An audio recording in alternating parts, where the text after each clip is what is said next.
Tuhan pada saat pagi hari ini. Panjenengan siap diberkati Tuhan? Amin. Sama-sama katakan, aku siap diberkati Tuhan. Coba katakan kanan kirimu, ayo kamu diberkati Tuhan hari ini. Amin. Ya, puji Tuhan. Saat pagi hari ini saya rindu untuk menyampaikan satu kebenaran firman Tuhan. Secara cepat saja saya sampaikan, yaitu berbicara tentang, sama kita baca kembali ya, 2-3, kasih sejati atau true love. Ya. Apa itu kasih sejati? Nah, saat ini nanti beberapa waktu ke depan kita akan belajar kepada sang pemilik kasih itu, yaitu jelas Tuhan kita Yesus Kristus. Karena 1 Yohanes 4 katakan Allah itu adalah kasih. Ya. Dan sudah seharusnya kita belajar kepada sang pemilik kasih yang sempurna itu, sehingga kita bisa memiliki kasih yang sejati. Mungkin panjenengan bertanya, Om, apakah ada kasih yang tidak sejati? Atau ada kasih yang abal-abal? Kalau saya menuliskan ini berarti ada kasih yang tidak sejati. Ya, kasih kalau bahasa anak sekarang itu modus. Ya, kelihatannya baik, tapi ternyata ujung-ujungnya ada pamrihnya. Ada sesuatu yang diinginkan, itu bukan kasih yang sejati. Ya. Karena kasih yang Tuhan ajarkan bukan kasih yang menuntut.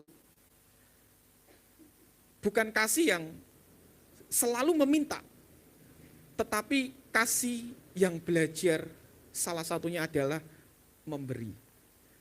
Nanti kita akan sama-sama belajar, nanti ada disinggung. Ya. Kasih yang Tuhan ajarkan bukan kasih eros, bukan kasih storge, bukan kasih filia, tetapi kasih agape. Itulah kasih yang tak bersyarat. Kasih yang Tuhan rindukan hari-hari ini dimiliki oleh setiap kehidupan kita. Ya. Nah, kenapa saya mengambil sebuah tema tentang kasih? Ya, saya sudah sampaikan bahwa bulan ini kita membahas tentang bulan cinta atau bulan kasih. Ya, tanggal 14 biasanya itu anak-anak muda ya tidak juga menutup kemungkinan orang-orang yang dewasa sampun sepuh merayakan Valentine, hari kasih sayang. Saya tidak mau membahas sejarah tentang Valentine, ini banyak sekali versinya, tapi saya mau ambil maknanya bahwa di dalam kehidupan kita, kita perlu memancarkan atau memberikan kasih sayang. Bukan hanya di hari-hari spesial, tetapi setiap saat, setiap waktu. Terkhusus hari ini kita mau belajar, kita boleh memiliki kasih yang sejati, kasih yang sempurna, kasih yang tidak abal-abal, tetapi kasih seperti yang Tuhan miliki. Nah, di dalam Alkitab, Tuhan memberikan sebuah contoh tentang kasih yang sejati atau kriteria di dalam kasih sejati. Mari kita buka Alkitab kita di dalam Injil Yohanes pasal yang ke-15, ayat 9 sampai ayat 17. Ya, monggo, kita akan buka bersama-sama, kita akan baca. Yohanes pasal yang ke-15, ayat yang ke-9 sampai ayat yang ke-17. Saya akan bacakan ayat yang ganjil.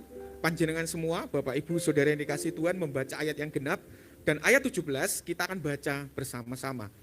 Ini sebuah kitab yang ditulis oleh Rasul Yohanes yang mengatakan perintah supaya saling mengasihi. Ya, jelas ini sudah berbicara tentang kasih atau love. Ya, kita akan sama-sama baca, nggih. Saya bergantian, saya akan bacakan ayat yang ganjil, panjenengan baca ayat genap, demikian seterusnya sampai ayat yang ke-17 kita baca bersama-sama. Ayat 9, firman Tuhan berkata demikian, seperti Bapa telah mengasihi aku, demikianlah juga aku telah mengasihi kamu. Tinggallah di dalam kasihku, itu ayat 10, 2, 3.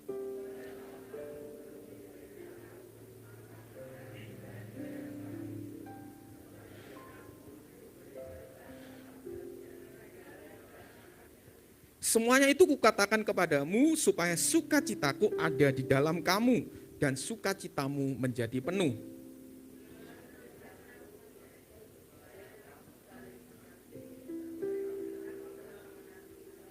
Tidak ada kasih yang lebih besar daripada kasih seorang yang memberikan nyawanya untuk sahabat-sahabatnya.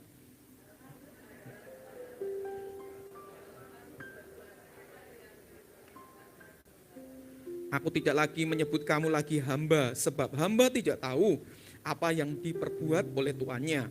Tetapi aku menyebut kamu sahabat, karena aku telah memberitahukan kepada kamu segala sesuatu yang telah kudengar dari Bapakku.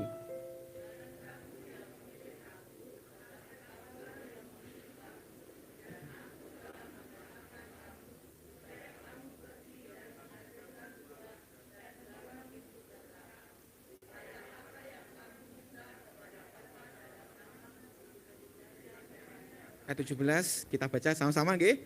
2, 3. Inilah perintahku kepadamu, kasihlah seorang akan yang lain. Yang percaya diberkati sama-sama kita berkata amin. Dan lebih jauh lagi sebelumnya saya akan sapa terlebih dulu bersama dengan istri dari tempat berbahagia ini. Saya sapa kita semua, Shalom. Shalom. Ya, puji Tuhan. Bapak Ibu Saudara yang dikasihi Tuhan, di sini sebuah perintah yang sangat jelas, yaitu berbicara tentang apa Saudara? Saling mengasihi. Nah, kemarin di ibadah pemuda saya sampaikan, kasih yang sejati salah satu cirinya juga adalah kasih yang tidak egois. Terkadang sifat manusia itu egois, mementingkan diri sendiri. Ya, aku maunya dikasih, diberkati, dikasih. Tetapi terkadang lupa, kita juga perlu menyeimbangkan. Jadi bukan hanya kita minta, tetapi kita juga belajar untuk memberi.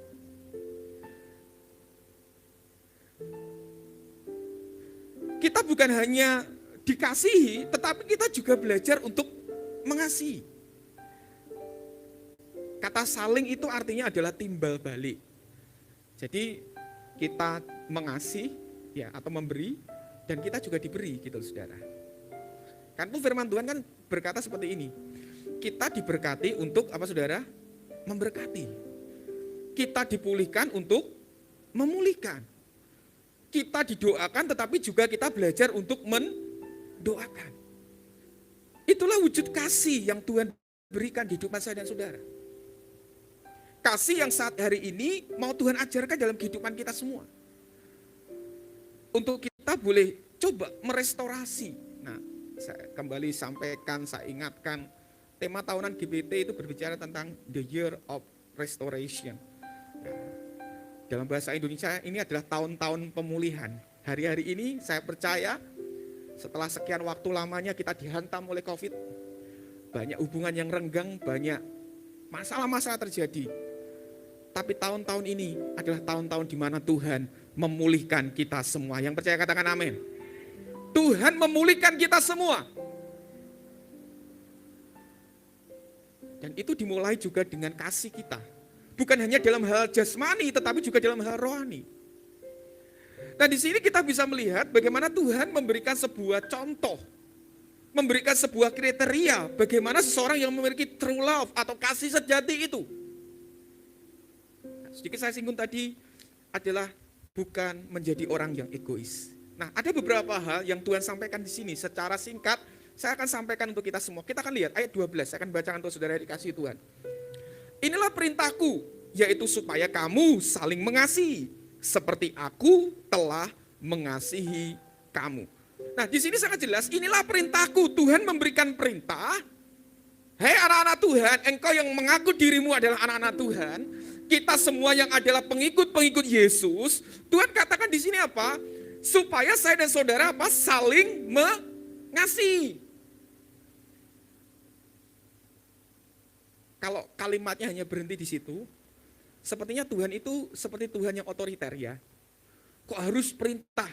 Tapi perhatikan, ayat itu tidak hanya sampai di situ. Tetapi bagian selanjutnya seperti katakan apa? Seperti apa?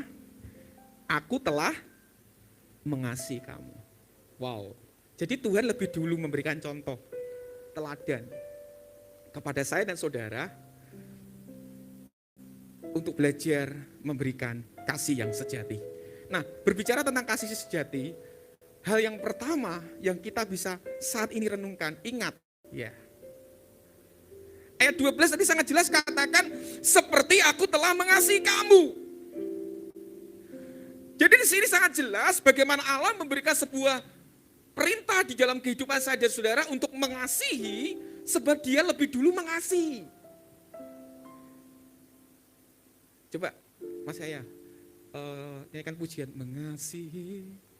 Ya, saudara pasti ingat lagu itu ya. Pujian itu sangat jelas ya.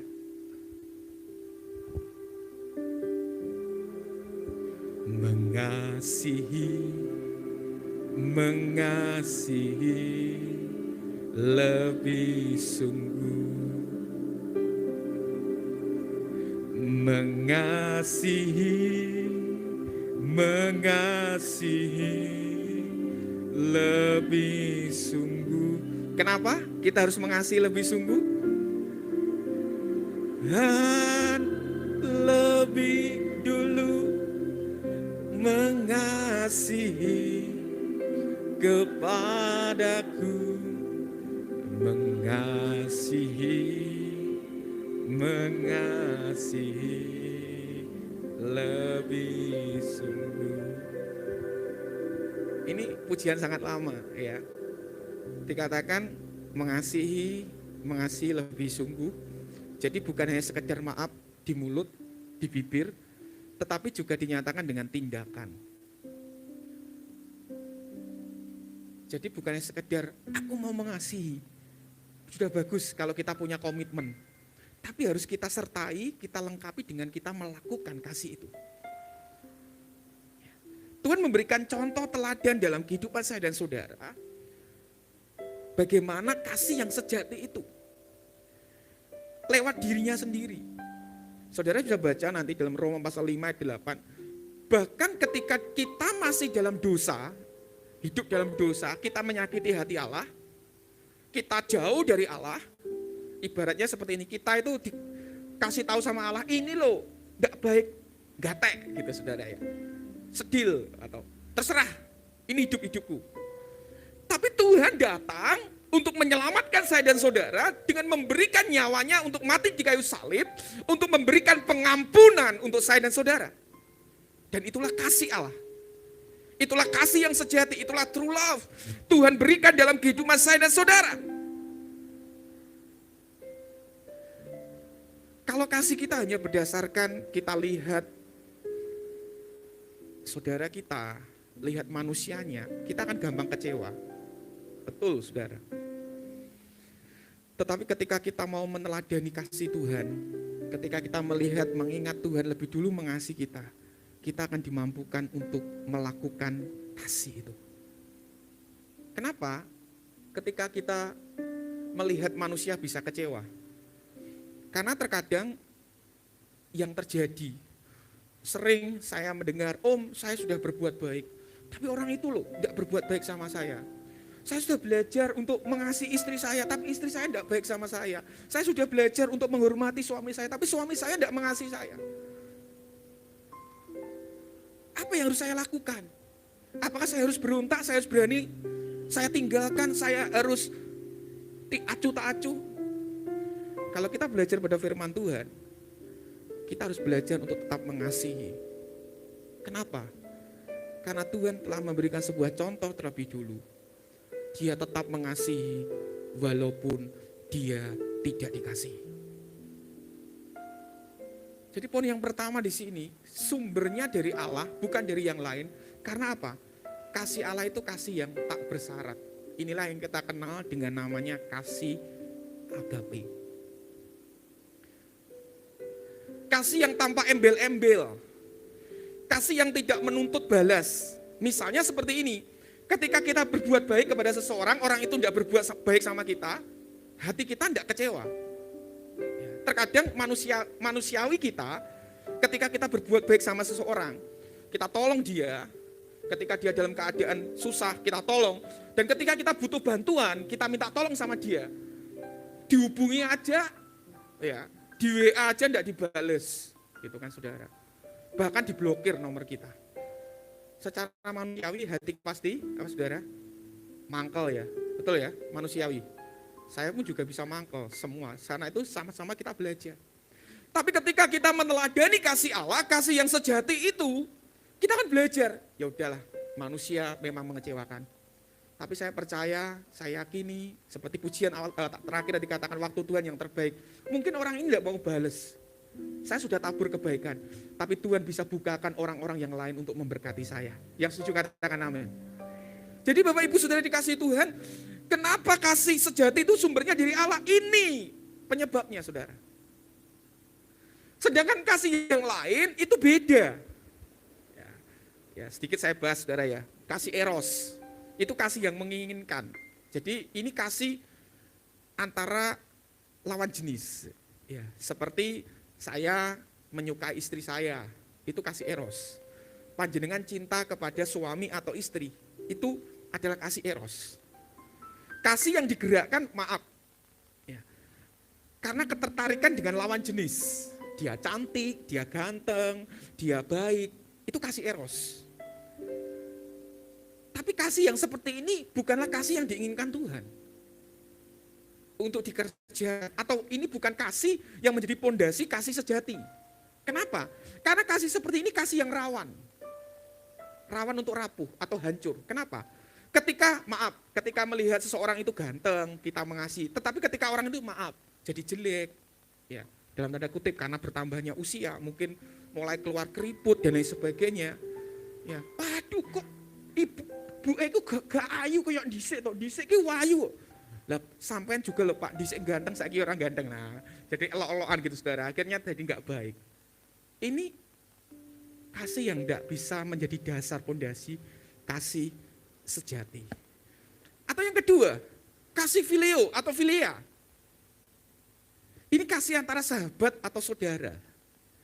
Ini juga bukan menjadi pondasi yang kuat untuk kasih sejati. Kenapa? Karena kasih filio atau filia atau Philadelphia itu saudara, itu hanya terbatas antara saudara sahabat. Jadi kalau dia tidak masuk circle kita, tidak masuk lingkungan kita, tidak masuk komunitas kita, oh gak grup sama saya. Enggak bisa saya mengasihi kamu. Dah jauh-jauh sana. Tidak satu komunitas denganku kok. Ya. Yang terjadi sekarang kan, wah tidak satu gereja sama aku, tidak satu denominasi gereja, enggak bisa. Kalau saya mau mengasihi kamu, kamu harus GPT. Saya teringat ketua umum GPT, ya, Opa Firmanyu, itu saya katakan salah satu sembunyiannya di dalam visinya beliau menjadi seorang ketua umum, dia katakan seperti ini, menjadi berkat tanpa sekat. Ya, Budi Tony mungkin yang tergembala di sana sering mendengar mungkin ya. Berbagi berkat, menjadi berkat tanpa sekat. Jadi tidak membeda-bedakan. Kamu dari golongan siapa, kamu dari gereja mana, tapi kita belajar jadi berkat. Karena nanti ketika kita masuk dalam kerajaan surga, kita nggak ditanya, kamu gereja apa? Tapi yang Tuhan tanya, ya, sudahkah kau benar-benar melakukan firman Tuhan dan memiliki kasih yang sejati? Dan hari ini saya percaya kita semua mau belajar untuk memiliki kasih yang sejati dengan didasari pondasinya bersumber dari Allah, kasih yang agape. Saudara mau? Amin. Nah, yang terakhir juga berbicara tentang kasih storge. Nah, bukan kasih yang seperti ini. Ini memang jarang disebutkan di dalam Alkitab, tetapi menurut pakar-pakar bahasa Yunani, karena Alkitab Perjanjian Baru itu adalah ditulis dalam bahasa Yunani kebanyakan, saudara. Itu adalah ungkapan kasih karena hubungan darah. Ya, jadi seperti saya dengan Ibu Gembala, saya dengan Pak Samuel, panjenengan dengan keluarga. Jadi karena kasihnya seperti itu. Bukan karena kasih yang lain. Jadi ketika tidak ada hubungan darah, nggak bisa mengasihi. Dan kasih seperti ini pun sangat cetek sekali atau sangat dangkal sekali, gampang roboh, tidak kuat. Tetapi yang Tuhan rindukan dalam kehidupan kita semua, kasih yang sejati, didasari kasih agape, kasih yang tanpa syarat, kasih yang tanpa embel-embel. Sehingga ketika seseorang tidak berbuat kasih kepada kita, atau tidak memberikan kasihnya kepada kita, kita tidak kecewa. Tetapi kita belajar untuk tetap memberikan kasih kepada saudara-saudara kita. Dan Allah adalah contoh yang sempurna untuk kasih. Karena dia adalah kasih itu. Saudara nanti bisa baca di rumah ya, 1 Yohanes pasal yang keempat berbicara tentang kasih. Bahkan di sana Tuhan tekankan seperti ini. Jika kamu mengaku dirimu anak-anak Allah, tapi di dalam dirimu tidak ada kasih, engkau tidak layak atau tidak pantas disebut sebagai anak-anak Allah. Sama seperti ini loh, saudara. Kalau orang Jawa itu kan terkenal dengan toto kromonya. Ya. Orang Jawa itu terkenal dengan sopan santunnya. Kalau sampai orang Jawa tidak ada sopan santun unggah-ungguhnya, piantun sepuh-sepuh atau orang yang tua pasti bilang seperti ini, "Wiki Jawa pora toh," gitu kan. "Wiki Jawa pora." Nah, itu sebenarnya sama seperti yang saya sampaikan di sini. Kalau kita mengaku diri kita adalah anak-anak Allah, tapi tidak ada kasih, kamu tuh sebenarnya anak-anak Allah atau enggak sih? Gitu loh, saudara. Kiranya saudara tangkap apa yang saya sampaikan ini. Tapi saya percaya kita semua adalah anak-anak Allah yang memiliki kasih. Terkhususnya kasih yang sejati. Yang kedua, saudara, kembali dalam 1 Yohanes tadi. Ayat yang ke-10 saya bacakan untuk saudara dikasih Tuhan. "Jikalau kamu menuruti perintahku, kamu akan tinggal di dalam kasihku seperti aku menuruti perintah Bapakku dan tinggal di dalam kasihnya." Nah, true love atau kasih yang sejati yang kedua apa? Cirinya apa? Ya, ayat 10 ini sangat jelas.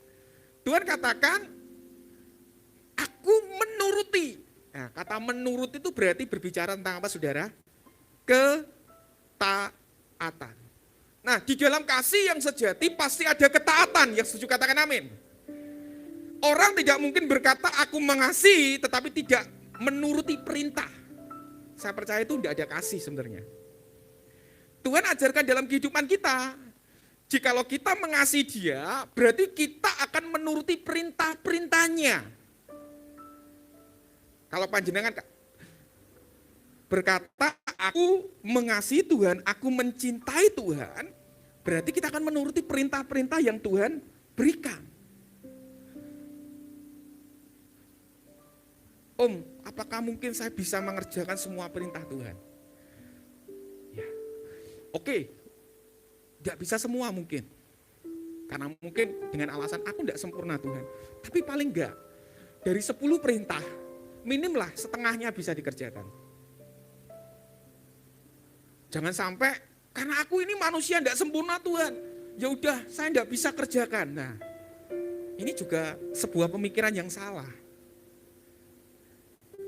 Ketika kita berkata aku mengasihi Tuhan, berarti kita akan taat atau kita akan belajar untuk menuruti perintah-perintahnya. Mulai hal yang paling sederhana. Mengasihi, mendoakan saudara-saudara yang lain, bersekutu, bersaksi, ya, menceritakan kebaikan Tuhan lewat hidupmu, dan masih banyak hal yang lain. Mungkin juga menunjukkan perhatian kita kepada saudara-saudara kita. Coba dilihat kanan kirinya, siapa yang hari ini tidak datang? Ya, coba di WA, wah hari ini nggak datang siapa ya? Atau mungkin kalau ada waktu didatengin gitu kan? Ya, wah nggak datang kenapa ya? Loh, itu bentuk perhatian. Itu bentuk kita melakukan firman Tuhan. Ya, firman Tuhan katakan juga kita harus saling peduli satu dengan yang lain. Jangan jadi seorang Kristen yang EGP, Kristen yang cuek. Ya. Karena itu di gereja kita saya tuliskan untuk grupnya yaitu keluarga besar. Ya. Ini rumah kita, ini keluarga kita. Karena kita satu di dalam Tuhan Yesus, yang mengikat kita adalah darahnya Tuhan Yesus. Sehingga kita mungkin kita lahir bukan dari kandungan yang sama, tetapi kita disatukan oleh darah Yesus. Amin. Sehingga kita boleh saling menguatkan. Kita boleh saling mensupport satu dengan yang lain. Minim dengan doa-doa panjenengan. Saya selalu bersyukur, berterima kasih untuk doa-doa yang panjenengan naikkan kepada Tuhan untuk kami bersama istri dan keluarga. Sehingga kami diberikan kekuatan. Dan sebaliknya saya pun juga doakan panjenengan semua. Saya akan coba bawa dalam doa panjenengan. Karena doa ini ada sesuatu hal yang sepele sederhana, tetapi semua orang pasti bisa melakukannya. Nah, kembali kepada firman Tuhan ini, saudara. Ketika kita mengasihi Allah, kita pasti akan menuruti perintah-perintahnya. Dan hal ini juga berbicara tentang hal-hal secara jasmani, hubungan kita di dalam dunia ini. Kalau kita mengasihi orang tua kita, Kita mengasihi ayah ibu kita, papa mama kita, tetapi Tuhan suruh, orang tua suruh kita, nduk, tumbasne lombok ibu entek. Cik repot bu, cik dolanan game. Sampai akhirnya ibunya budal sendiri. Saya percaya anak seperti ini hanya anak yang mengasihi di mulut. Tapi tidak pernah mengasihi istrinya, mengasihi keluarganya, atau mengasihi orang tuanya sampai dengan sebuah tindakan. Demikian juga dengan kasih dalam hubungan suami istri. Hubungan mertua dan menantu, masih banyak yang lain. Nah, kita mau sama-sama belajar dalam hal ini, saudara. Tidak gampang memang. Tapi percaya Tuhan pasti kasih kemampuan, kekuatan untuk kita semua melakukannya. Seperti Tuhan Yesus katakan, dia taat bahkan sampai mati. Ya.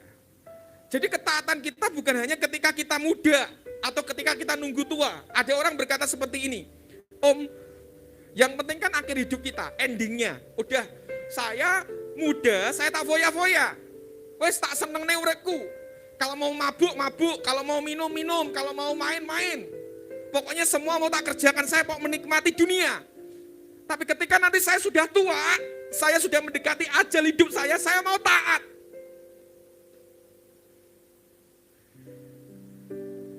Pemikiran seperti ini, pemikiran yang sangat-sangat keliru. Kenapa? Karena kita tidak tahu umur kita sampai kapan. Alkitab memang kasih jatah umur kita, 70-80. Ada yang dikasih bonus sampai 100 tahun, ada 120 tahun. Tapi ada, maaf, umur 20 tahun sudah dipanggil Tuhan. Bahkan di umur 17 tahun sudah dipanggil Tuhan. Karena itu, Tuhan mau ajarkan dalam kehidupan kita, selagi masih ada kesempatan, ayo. Jangan tunggu kita sudah tua, kita tidak bisa apa-apa, baru kita mau jadi berkat. No. Mari belajar mulai hari ini, selagi kita masih kuat. Mari kita mau jadi berkat. Amin. Ya, pujian katakan kan, hidup ini adalah kesempatan. Ya, bagian kurnya kan katakan, selagi aku masih kuat, ya kan? Bila saatnya nanti ku tak berdaya lagi, hidup ini sudah jadi. Yuk, selagi kita masih kuat loh saudara. Jangan tunggu maaf gini. Maaf ya saudara, kita sudah maaf jadi kembang amben, gak bisa apa-apa. Aduh, baru kita nangis-nangis sama Tuhan, Tuhan aku mau melayanimu. Maaf, kalau Tuhan lihat di surga gitu saudara, Tuhan lihat kita seperti itu. Tuhan mungkin kayak gini, Duk, sampean dhisik ketika cek kuat, nindiae. Maaf, jangan pernah kasih Tuhan tuh ampasnya. Saudara maaf, saudara disediakan, suguhkan kopi, saudara dikasih ampasnya tok, saudara mau? Tidak mau. Jangan jadikan Tuhan seperti itu saudara. Mari belajar memberi kepada Tuhan dengan ketaatan. Orang yang taat, ya pasti akan mengasihi. Tetapi orang yang tidak taat, berarti belum 100% mengasihi Tuhan. Mengasihi orang tuanya. Ketaatan itu pasti mendatangkan berkat. Amin. Saudara bisa baca dalam kisah Abraham, ketika Tuhan suruh dia untuk mempersembahkan Ishak, putra satu-satunya, yang sudah dirindukan hampir 100 tahun baru dia miliki. Di umur Abraham 100 tahun baru dia miliki Ishak. Tapi anehnya Tuhan tuh tes, uji si Abraham. Abraham, besok pagi-pagi kamu harus bawa anakmu dan persembahkan di gunung yang sudah kutunjukkan kepadamu. Apakah ketika Tuhan perintahkan seperti itu Abraham protes sama Tuhan, komplain sama Tuhan? Enggak. Ketika perintah Tuhan itu datang, Abraham dengan sigap siap Tuhan, saya akan kerjakan. Abraham tidak pernah memberikan sebuah penawaran seperti ini. Tuhan, kenapa kok anak saya? Kenapa tidak kambing domba? Saya punya lembu. Kalau Tuhan minta 1000 tak kasih. Tapi Abraham tidak pernah berkata demikian. Saudara, ketaatan itu akan membawa kepada kita itu berkat. Taat itu berarti siap diproses. Dan orang yang siap diproses itu pasti akan sukses. Yang setuju katakan amin. Proses membawa kita kepada sukses. Tidak ada kesuksesan yang tiba-tiba simsalabim. Karena kesuksesan itu berbicara tentang kita menaiki anak tangga satu demi satu. Oke, Tuhan mempromosikan kita, bisa. Tetapi ingat, Tuhan juga membentuk kita. Tidak tiba-tiba langsung seret gitu saudara. Tetapi Tuhan ajarkan kita naik tangga demi tangga. Setapak demi setapak. Mungkin kita jatuh. Tapi Tuhan akan angkat kita kembali, bangkitkan kita kembali. Kita jatuh kembali. Sampai akhirnya kita akan belajar akan ketaatan itu. Dan ketaatan juga mendatangkan mujizat. Saudara bisa baca Lukas 17 berbicara tentang orang-orang kusta. Ketika Tuhan suruh dia untuk memperlihatkan penyakitnya kepada imam-imam, ya, sebagai tanda dia sembuh. Saat itu dia belum sembuh. Tetapi ketika dia tidak protes sama Tuhan, oke Tuhan saya berangkat. Di tengah jalan, Tuhan sembuhkan mereka. Wow, dahsyat saudara. Jadi ketaatan itu tidak akan pernah merugikan dalam kehidupan saya dan saudara. Taat memang tidak enak bagi daging. Taat memang tidak mengenakan bagi hidup kita. Tapi ketaatan akan membawa hidup kita jadi lebih baik. Yang setuju katakan amin. Dan yang terakhir saudara, berbicara tentang kasih yang sejati, Tuhan juga ajar dalam kehidupan kita. Ayat yang ke-13, secara cepat saya akan bacakan kagem panjenengan semua. Tidak ada kasih yang lebih besar daripada kasih seorang yang memberikan nyawanya untuk sahabat-sahabatnya. Nah, berbicara tentang true love atau kasih yang sejati, Tuhan ajarkan ciri yang terakhir yaitu apa? Bukan hanya sekedar memiliki ketaatan, bukan hanya sekedar kasih itu bersumber dari Allah, Tuhan juga belajar mengajarkan dalam kehidupan saya dan saudara bahwa kasih yang sejati itu adalah kasih yang juga di dalamnya ada pemberian yang terbaik. Bukan sisa, bukan ampas. Buktinya apa saudara? Tuhan memberikan di dalam kehidupan kita yaitu kasih yang memiliki pengorbanan. Kasih yang bukan terpaksa. Jadi kasihnya Tuhan itu bukan kasih yang terpaksa. Dia bukan terpaksa, dia mati untuk saya dan saudara. Tapi benar-benar didasari dengan kesadaran karena dia itu cinta mati lah dengan kita. Saudara bisa baca nanti dalam 1 Korintus, ya, kedudukan manusia itu lebih tinggi daripada malaikat. Jadi ada yang pengen jadi malaikat, wah ini salah juga saudara. Ternyata kedudukan kita itu lebih tinggi daripada malaikat. Karena 1 Korintus katakan, tidak tahukah kamu bahwa nanti kamu akan menghakimi malaikat-malaikat. 1 Korintus 6 kalau nggak salah, ayat 2-3. Saudara nanti bisa baca. Bukti yang lain apa? Malaikat jatuh dalam dosa, Tuhan tidak tebus. Udah, Tuhan biarkan. Langsung Tuhan eksekusi hukum. Tapi kita jatuh, bangun dalam dosa, jatuh lagi, bangun lagi, jatuh lagi, tobat, jatuh lagi. Tapi Tuhan tebus kita kok. Bahkan Tuhan kasih kesempatan selagi kita masih hidup, masih ada kesempatan untuk kita bertobat. Untuk kita memperbaiki hidup. Jadi sudah ada kasih Tuhan yang terbaik yang diberikan dalam kehidupan saya dan saudara.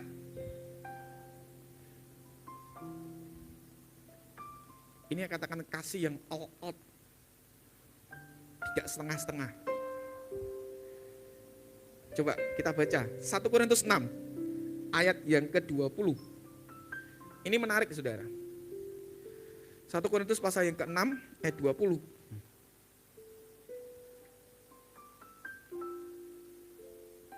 1 Korintus pasal yang ke-6 ayat yang ke-20. Terima kasih Mas Gui. Kita baca sama-sama nggih. 2, 3. Sebab kamu telah dibeli dan harganya telah lunas dibayar. Karena itu muliakanlah Allah dengan tubuhmu. Ya, ini dalam terjemahan yang lain dalam bahasa aslinya dikatakan muliakan Allah dengan tubuhmu, jiwa dan rohmu yang semuanya adalah miliknya Tuhan. Nah, jadi gini saudara, Tuhan menebus saya dan saudara di kayu salib itu tidak nyicil saudara. Saudara mungkin beli motor kredit, ya ambil tempo berapa tahun, ya atau berapa cicilan, 36 kali, 12 kali, 24 kali, ambil 3 tahun, 4 tahun, 5 tahun dan seterusnya. Hari ini dibayar, ya barang itu memang jadi milik kita, tapi masih ada tanggungan, betul ya? Kalau sampai satu saat, maaf, ya kita tidak berdoa, ya. Kalau mungkin yang ambil kreditan, gitu kan saudara, saya tidak melarang, karena itu adalah hak Anda, ya. Itu bagian keperluan kita masing-masing. Kita tidak akan pernah berdoa, kreditan kita macet. Kenapa? Kalau sampai macet, yang terjadi apa saudara? Anda punya motor, kreditnya macet 2 bulan, 3 bulan, yang terjadi apa? Motornya ditarik, betul? Ya, sama leasingnya atau debt kolektornya, wah diambil, enggak, ini saya kan sudah bayar 10 kali, ini baru saya telat 2 kali saja kok sudah ditarik. Debt kolektor kan enggak peduli saudara, betul ya? Diambil. Saya kasih bu, kalau nanti ibu lunasi, 2 kali cicilannya ini. Tangkap apa yang sedang saya katakan di sini? Tuhan tidak pernah menebus saya dan saudara dengan cicilan. Tapi 1 Korintus pasal yang ke-6 ayat 20 tadi dikatakan apa? Dia beli kita, dia bayar kita apa saudara? Dengan apa? Lunas. Dengan kata lain, iblis tidak berhak atas hidup kita.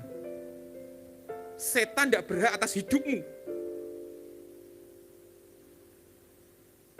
Ketika kita jatuh dalam dosa, hidup kita ada di bawah kungkungan dosa.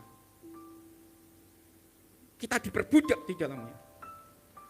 Tapi ketika Tuhan mati di atas kayu salib, menebus saya dan saudara, kita dibebaskan. Kita mendapatkan hidup yang baru. Sehingga 2 Korintus 5 kan dikatakan, jadi siapa yang ada di dalam Kristus, ia adalah ciptaan baru. Itu saya dan saudara. Kenapa? Karena saya dan saudara telah dibeli. Lunas, tidak nyicil saudara. Itulah kasih Tuhan yang terbaik. Kasih yang tanpa syarat. Kasih yang tidak terbatas. Dan ini juga yang dimiliki oleh orang tua kita, bapak ibu kita. Saya selalu ingat tentang hal ini. Orang tua saya selalu bilang, ketika saya kecil, saya selalu bilang seperti ini. Le, papi, mami gak mangan, gak popo, sementing anak iso mangan. Saya pernah sampaikan, kalau makan telur, telurnya 1, digoreng di wajan, sing gede ya saudara. Saya sama kakak saya, sama Pak Salma, pokoknya milih sing gede dhewe gitu saudara. Sampai akhirnya, wes bagiane papi, mami, panganan. Wong tuwek gak mangan, gak apa-apa, sementing anaknya mangan. Itulah kasih yang terbaik, saudara. Kasih yang benar-benar memberi, walaupun mungkin kita yang memberi rasanya tidak enak. Tapi yang ini yang Tuhan sedang ajarkan dalam hidup saya dan saudara. Oke, kasih yang sejati. Kita review kembali. Yang pertama, sumbernya dari siapa saudara? Allah. Yang kedua, kasih yang sejati berbicara tentang apa saudara? Taat. Omong kosong kalau kita berkata aku mengasihi Tuhan, tapi kita tidak mau menuruti perintah Tuhan. Omong kosong kalau kita berkata aku mengasihi orang tua, disuruh beli lombok aja masih alasan. Dan yang terakhir, kasih yang sejati itu berarti kita belajar apa? Memberi yang terbaik, bukan ampasnya, bukan setengah-setengah. Ayo sama-sama kita belajar memiliki kasih yang sejati. Tuhan mampukan kita semua. Tuhan memberkati kita semua. Mari kita datang kepada Tuhan. Terima kasih Tuhan. Kami tahu tidak mudah Tuhan memiliki kasih yang sejati itu.